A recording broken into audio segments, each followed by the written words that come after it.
श्रीभगवानुवाच अशोच्यानन्वशोचस्त्वं प्रज्ञावादांश्च भाषसे गतासु न गताश्रुंश्च नानुशोचन्ति পণ্ডিতাः।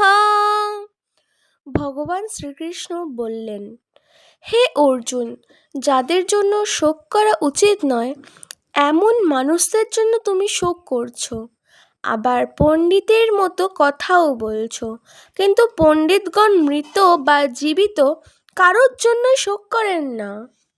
শ্রী ভগবান said, Arjun, you grieve over those who should not be grieved for and yet speak like the learned. Wise men do not sorrow over the dead or the living.